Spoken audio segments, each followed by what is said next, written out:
Hello everyone, I hope you all are doing well. So today in this video we will discuss a topic of class 12th physics of chapter wave optics, and the topic name is refraction by plane wave. As we all know that optics is divided into two categories. One is your ray optics, another is your wave optics. Refraction is a phenomena of ray optics, but today in this class we are going to prove the refraction by using wave. Means हम wave को use करते हुए refraction के process को prove करने वाले हैं. Refraction का प्रोसेस जनरली कहाँ आता है? रे ऑप्टिक्स को बिलोंग करता है. So first of all, what do mean by refraction? Refraction का मीनिंग क्या होता है? When a light goes from one medium to another medium, the bending of light when a light goes from one medium to the another medium. Refraction में आपको दो mediums की requirement होती है. हाँ जी, कंसिडर कर लीजिए बाउंड्री है. यहाँ पे हम कंसिडर कर लेते हैं एक मीडियम नीटा 1, अनदर मीडियम इज योर नीटा 2. When a light goes from one medium to another medium, देखिए अब हमने क्या किया है, एक लाइट इंसिडेंट रे है हमारी, स्ट्राइक कर रही है इस सरफेस पे. नाउ ये लाइट ऐसे सेम प्रोपागेट आगे नहीं करेगी. हाँ जी, फर्स्ट ऑफ ऑल हम यहाँ पे एक नॉर्मल लाइन ड्रॉ कर लेते हैं such that we have an angle of incident. The angle which incident ray makes with the normal line is your angle of incident, is represented by the I. Now normal line आप दूसरे medium तक भी ले जाइए. ये ray as it is आगे propagate नहीं करेगी. ये डिपेंड करता है कि आपने मीडियम्स कौन से लिए हैं, रेयर और डेंसर. मीन्स आपने नीटा 1 रेयर लिया है या नीटा 2 रेयर लिया है. हम सिर्फ यहाँ पे ये देख सकते हैं कि ये लाइट ऐसे प्रोपागेट आगे नहीं करने वाली. यहाँ पे की रूल आपको याद रखना है. हाँ जी, so this is the key rule. When a light goes from denser medium to rarer medium, light goes away from the normal. मतलब जब आपकी लाइट का ट्रांजिशन डेंसर से रेयर हो रहा है तो वो नॉर्मल से दूर भागेगी. Another transition is when a light goes from rarer to denser, then the light bends towards normal. जब आपका ट्रांजिशन रेयर से डेंसर है तो लाइट कहाँ जाती है? टूवर्ड्स नॉर्मल बेंड होती है. तो यहाँ पे जो आपका एक शॉर्टकट है, याद कर लीजिएगा, डॉक्टर. ठीक है, डॉक्टर के पास जाना किसी को पसंद नहीं होता.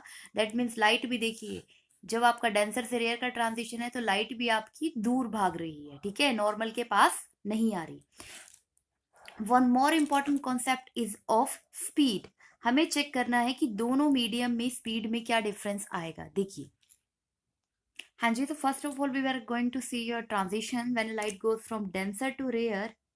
ठीक है, डेंसर से रेयर जब आपका लाइट का ट्रांजिशन होता है, light goes away from normal. तो ये लाइट कहाँ जाएगी? ऐसे पास नहीं करेगी, it is go away from normal. So here in this case, angle R is greater than angle I. And if you taken the reverse case, means the light is going from the rare medium to denser medium, then the light will bend towards normal. Here in this case, the angle of incidence is greater than the angle of refraction. हाँ जी, moreover we left the concept of speed. Speed का discussion यहाँ पे हमें discuss करना है medium के साथ. अगर हम रेयर मीडियम के बारे में डिस्कशन करते हैं बेटा, तो rare medium that means rarer, कहीं कहीं विरला, जहाँ पे पार्टिकल्स आपकी बहुत ही रेयरली प्रेजेंट होंगे, तो वहाँ पे स्पीड ऑफ लाइट क्या होगी? मैक्सिमम. जो भी लाइट ट्रैवल कर रही है, इंसिडेंट रे है जो, उसकी स्पीड क्या होगी? मैक्सिमम. इंसिडेंस नहीं है, हो सकता है आपका जो फर्स्ट मीडियम है वो रेयर है तो हम इंसिडेंट बोलेंगे. अगर आपका सेकंड मीडियम रेयर होगा तो वो आपकी कैसी होगी? रिफ्रैक्टेड रे. तो कोई भी हो सकती है, बस ये डिपेंड करता है कि आपका कौन सा मीडियम है. रेयर मीडियम में स्पीड आपकी क्या होती है? मैक्सिमम. और अगर अपोजिट केस ले लें, हम कौन सा मीडियम ले लें? डेंसर मीडियम ले लें. डेंसर मतलब बहुत ज़्यादा इसमें अमाउंट ऑफ क्या है? पार्टिकल्स हैं. तो यहाँ पे अगर हम बात करते हैं डेंसर मीडियम की, तो डेंसर मीडियम में आपकी स्पीड क्या होती है? मिनिमम. क्योंकि पार्टिकल्स जितने ज़्यादा होंगे उतनी ज़्यादा ही पॉसिबिलिटी है कोलाइड करने की. तो in such a way you have the two medium. Rarer medium obtain the maximum speed, where the denser medium obtain the minimum speed. हाँ जी, one more thing, important thing about the refraction is its law. That is your Snell's law. Neta sine theta will equal to constant. That means the product of refractive index and sine of that angle is constant. So coming back to our topic, हाँ जी, consider some assumptions to make the diagram for the refraction by plane wave. First of all, consider a plane wavefront PQ incident from a medium with refractive index neta 2 to refractive index neta 2. हाँ जी, हमने यहाँ पे क्या लिया है, दो mediums लिए हैं, उनके डिफरेंट रिफ्रैक्टिव इंडेक्स है. फर्स्ट का रिफ्रैक्टिव इंडेक्स नीटा 1 है, सेकंड का रिफ्रैक्टिव इंडेक्स नीटा 2 है. इस फर्स्ट मीडियम से सेकंड मीडियम की बाउंड्री के ऊपर एक आपका plane wave front P Q क्या करता है, इंसिडेंट करता है. हाँ जी, एक और कंडीशन है गिवन है. At time t is equal to 0, p just touches the surface, then it start emitting secondary waves in medium 2. That means time 0 पे, मतलब जब आप इनिशियल टाइम कौन सा कंसिडर कर रहे हैं, जब वो वेव फ्रंट का पी पॉइंट टच कर चुका है सरफेस को, और वो सरफेस को टच करते ही क्या करेगा, अपने वे से सेकेंडरी वेव्स को एमिट करना स्टार्ट कर देगा.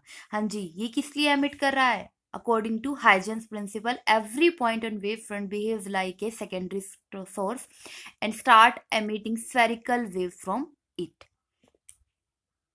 हाँ जी बेटा, देखिए तो exactly time t is equal to 0 पे p से q आपका स्ट्राइक कर चुका है अनदर मीडियम. तो हमने यहाँ दो मीडियम ले लिए. Rarer medium having refractive index eta 1 and denser medium having refractive index eta 2. So इस बाउंड्री के ऊपर आपका पी क्यू इंसिडेंट कर रहा है, और पी क्यू इंसिडेंट करते आप देख रहे हैं इस पी वाला पॉइंट दूसरे मीडियम में, क्योंकि ये हमारा डेंसर मीडियम है, इसके अंदर इसने अपनी वेव फ्रंट्स को एमिट करना स्टार्ट कर दिया है. हाँ जी, देखिए अब जब पी इस पॉइंट तक पहुंच चुका है, बाकी the left points are still left, means जो और अनदर पॉइंट है आपके वो अभी बचे हुए, वो यहाँ बाउंड्री तक नहीं आए हैं. So our third point of discussion is now as time passes one by one after p point, each point will start emitting spherical wave into neta 2 medium. Means अभी देखिए जितने पॉइंट्स थे कहाँ थे, नीटा 1 मीडियम में. जैसे जैसे टाइम पास होता जाएगा पी के बाद बाकी सभी पॉइंट्स भी दूसरे मीडियम में एंटर करने लगेंगे, उसकी बाउंड्री पे आने लगेंगे. जैसे ही टच करने लगेंगे वो भी अपने में से स्फेरिकल वेव्स को एमिट करना स्टार्ट कर देंगे. Now let the point Q just touches the surface at time T at point R. Let's see. हाँ जी, तो पी के बाद जितने भी पॉइंट्स हैं वो इस बाउंड्री पे पहुंच के नेक्स्ट मीडियम में अपने स्फेरिकल वेव्स को एमिट करना स्टार्ट कर देंगे. लेट हमने बोला कि टी टाइम में ये क्यू आर तक पहुंचता है. जितने टाइम में ये क्यू आर तक पहुंचता है, इतने टाइम में पी पॉइंट कहाँ तक पहुंच जाता है, एस तक. टाइम सेम ले रहे हैं, बट यहाँ पे वेलोसिटी वेरी करेगी. क्यों? Earlier that I have discussed with you that the speed of light is maximum in rarer medium and minimum in denser medium. तो स्पीड अगर मैक्सिमम रेयरर मीडियम में है तो वो रेयरर मीडियम में डिस्टेंस ज़्यादा ट्रैवल करेगी as compare to denser medium. As we all know velocity is distance और डिस्प्लेसमेंट अगर सेम है, इक्वल हैं तो इक्वल रहेगा upon time. So distance will be equal to velocity into time. V1 is the velocity in rarer medium, whereas V2 is the velocity in denser medium. हाँ जी, let's see. Let a point Q just touches the surface at time as we see at point R, and during this time interval, second wave produced from P will cover a distance V to T, where V2 is the speed of light in neta 2 medium, and at this time spherical wave from Q will cover a distance equal to V1T, where V1 is the speed of light in neta 1 medium. As we have calculated here that speed is equal to distance upon time. Speed of first medium is represented by V1 and that will equal to distance upon time. So this distance will be V1T and that is equal to QR. Whereas another distance will equal to V2T that will equal to PS. Let's see these distances QR and PS in the diagram. हाँ जी बेटा, so this represents the PS and this represents the QR. So now you have to prove the process of refraction. So to prove this process, you have to show Snell's law. That means neta sine theta will equal to constant. So here we are taking a two triangle. First triangle is triangle PQR and another triangle is triangle PSR. So here in this first triangle PQR, sine I will be angle of incidence हम check करने वाले हैं. After that we will check the angle of refraction. So this is the angle I which this PQ made with this the boundary, and here this is the angle R which is made by this boundary and this refracted ray. So in this triangle PQR, sin I will be, sin will equal to front upon hypotenuse. So इस angle के सामने वाला front होगा किसके equal है, वो perpendicular क्या है ये, यहाँ पे V1T, that means QR divided by, हाँ जी हाइपोटेन्यूज यहाँ पे क्या बनेगी, हम ट्रायंगल ले रहे हैं PQR, 90 is your Q, so this is your hypotenuse, that is PR. So sin I will be front upon hypotenuse and that value will be equal to QR upon PR. So this sin I will equal to, because the QR distance is equal to V1T, and so V1T divided by PR, this is our first equation. Now we are going to consider the triangle PSR and we will calculate the value of sin R, angle of refraction.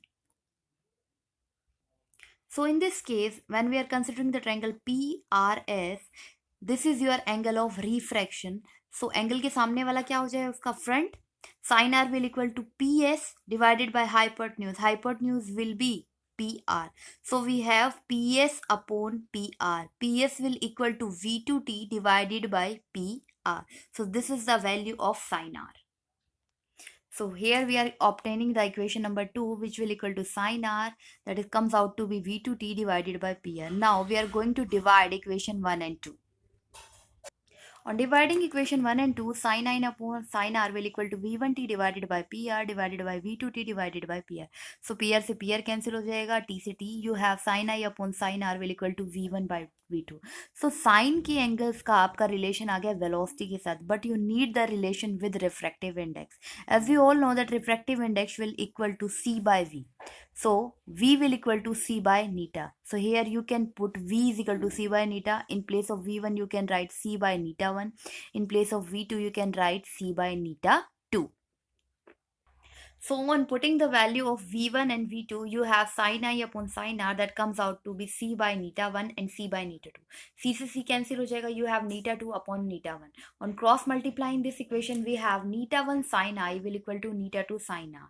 So now we have the equation of neta sin theta, that comes out to be constant. So this is the equation of Snell's law. So in the topic of refraction by plane wave, we consider a wave and prove the refraction, which is a topic of which belongs to ray optics. तो refraction का हमारा basic law था Snell's law. हमने plane wave को use करते हुए refraction की equation तक आ गए हैं. हम रिफ्रैक्शन की कौन सी इक्वेशन तक, रिफ्रैक्शन की स्नेल्स लॉ के इक्वेशन तक, दैट इज योर नीटा sine theta, that comes out to be constant. So already we have proved that neta 1 sin I will equal to neta 2 sin R. Sin I is the angle of incidence, sine of angle of incidence.